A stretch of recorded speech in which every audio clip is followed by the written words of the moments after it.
Hi, ik ben Tom Lassing, Beursbox.nl. Ik ga het hebben over de ruzie in het Witte Huis. Was dat nou vooropgesteld? Was er een plan? Of is het spontaan ontstaan? Nou, ik dacht gisteren, toen ik het zag, dat het spontaan was ontstaan. Maar gaandeweg krijg je nu, doordat alles is opgenomen, krijg je meer informatie. En dan denk ik van nou, het lijkt er toch wel op dat hier een spelletje werd gespeeld. Nou, waarom denk ik dat? Een van die dingen is, Zelensky was gevraagd om een pak te dragen. Maar Zelensky heeft gezegd in het begin van de oorlog, zolang deze oorlog duurt, draag ik geen pakken. Maar zal ik mij tot t-shirts en andere zaken beperken, maar ik draag geen pak. Dus als Trump dan vraagt, doe je een pak aan? Ja, dan weigert hij. Dat zat Trump niet lekker. Nou, en daarom denk ik dat die ruzie toch wel enigszins bewust is opgezet. Al lijkt het wel, die rol van J.D. Vance, als hij een idioot wilde spelen, dan heeft hij het wel verdomd goed gedaan. Maar goed, daar gaan we eventjes niet over. Het gaat nu even over, was het bewust? Waarom zou dit bewust zijn opgezet?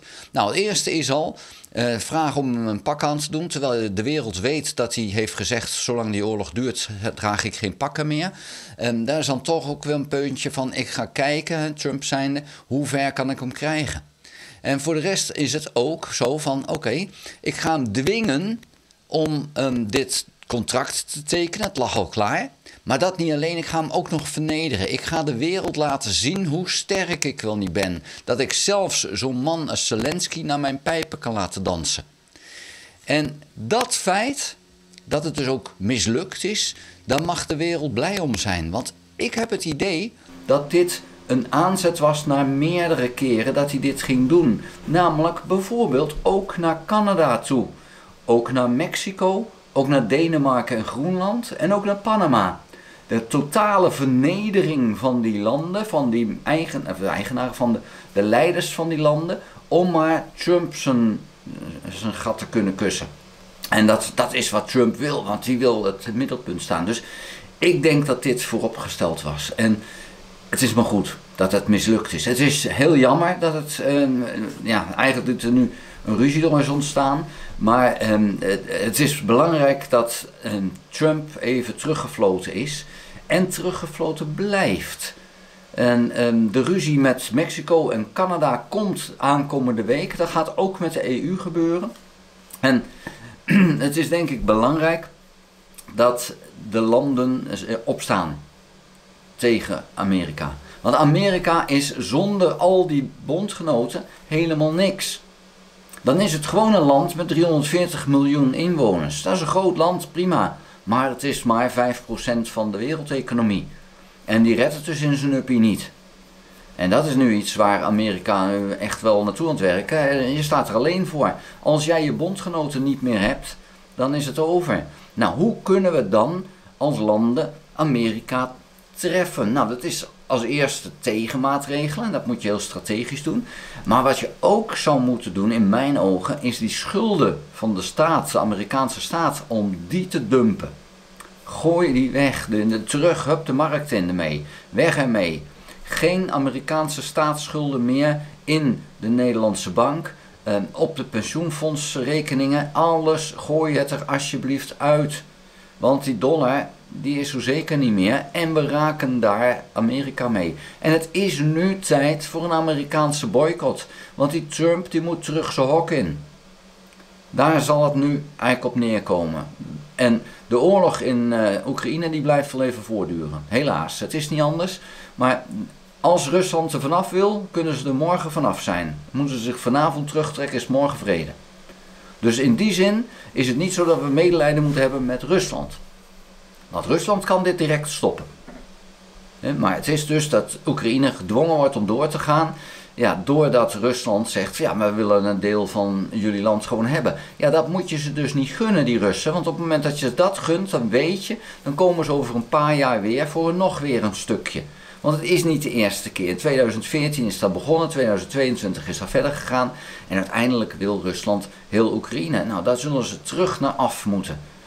En dat kan afgedwongen worden, maar dan moet Europa echt nu zijn best gaan doen. Morgen is er een bijeenkomst in Londen. En daar zullen de Europese machten moeten zeggen, ja, wij gaan hier toch extra werk van maken. Het blijft niet alleen bij woorden, wij gaan ook daadwerkelijk iets doen. En dan komt even nu het feit, wat gaat Trump doen? Want Trump heeft nu gezien, zijn eerste plannetje is mislukt. Nou kan hij zijn Nobelprijs voor de Vrede, kan hij voorlopig wel vergeten. Wat is dan de volgende stap die Trump gaat doen? Nou, ten eerste gaat Trump niet aangeven voor zichzelf dat hij iets fout heeft gedaan. Dus het is de fout van Oekraïne, dat is Trump. De voet uit. Dus Oekraïne is fout. Maar nu gaat Europa een Oekraïne helpen. En dan is even de vraag van ja, maar wil de Verenigde Staten, wil Trump dat wel? Want ja, zo komt die vrede er nooit. Dan kan Trump twee dingen doen. Hij kan tegen Oekraïne zeggen van nou, joh, vergeven, ik ga je helpen, we gaan Rusland op de knieën dwingen. Nou, zie jij het gebeuren? Ik niet. Het andere is, ik ga die 25% importheffing ten opzichte van de EU, daar ga ik 50% van maken, want ik ga ze op de knieën dwingen. En dat kan je proberen als Amerika. En daar zullen we echt last van hebben, Nederland ook, want Nederland is toch een forse handelspartner, want wij verkopen vooral veel energie in Amerika in. Maar de vraag is wie er harder getroffen gaat worden, de Verenigde Staten of Europa. Want Europa kan heel veel van wat we nu in Amerika halen ook elders halen. En dat hoeft niet heel veel duurder te zijn. Amerika, daar heeft een ander verhaal. Dat is even, want die consumenten in Amerika, ja, die zijn gewend dat ze eigenlijk producten uit heel de wereld kunnen krijgen. Tegen een heel schappelijke prijs. Ja, dat gaat over zijn. Want die importheffingen, die gaan pijn doen daar. En daar hebben we dan meer last van dan wat wij ervan hebben. Maar hoe dan ook, bij importheffingen hebben beide partijen er last van. En ik vrees dat Trump op basis van die importheffingen Europa wil gaan treffen, zodat Europa economisch gezien het moeilijker krijgt, zodat Europa ook daarna minder hulp aan Oekraïne kan geven, want de economie die tankt.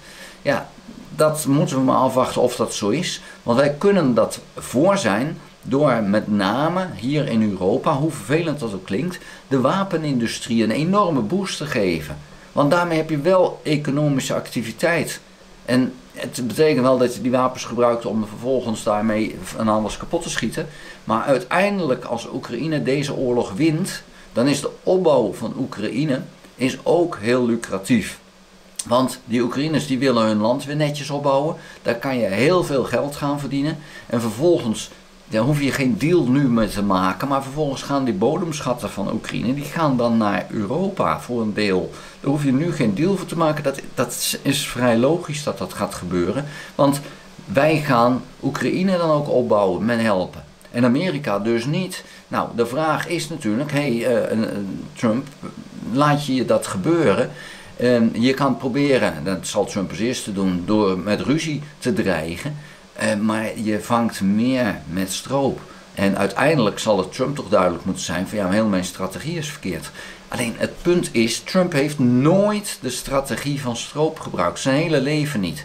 Ik denk niet dat hij daartoe in staat is. Trump is alleen maar in staat met ruzie dingen te doen. Dat doet hij zijn hele leven al. Dat doet hij nu ook. Dat is het enige wat hij heeft gedaan. Als een bully is hij constant bezig om dingen af te dwingen. Ja, en als wij ervoor zorgen dat hem dat niet meer lukt, dan kan hij brullen wat hij wil in het Witte Huis, maar er gebeurt er dus erg weinig. En helaas is het zo dat wij militair gezien erg afhankelijk zijn van de Verenigde Staten, maar met de huidige stand van Rusland is het niet zo dat we nu in acute nood zijn. Want Rusland is tot niet veel in staat op dit moment. Dus wij hebben enkele jaren om dat wat wij uit Amerika halen, om dat zelf te ontwikkelen. En het ook echt hier te gaan kopen. En laat die Amerikanen er dan maar in zakken. En ik hoop dat Europa dat gaat doen. Nou, dan wil ik het voor nu bij laten. Vond je de video interessant? Geef een duim. Heb je nog geen abonnement op dit kanaal? Abonneer je dan. Druk dan ook op het belletje. Krijg je notificaties als ik een volgende video gemaakt heb. Kan alleen maar als je ingelogd bent in je YouTube account overigens. Ga ook naar www.beursbox.nl en schrijf je in op de gratis nieuwsbrief. Dank voor het kijken. Tot de volgende keer. Houdoe.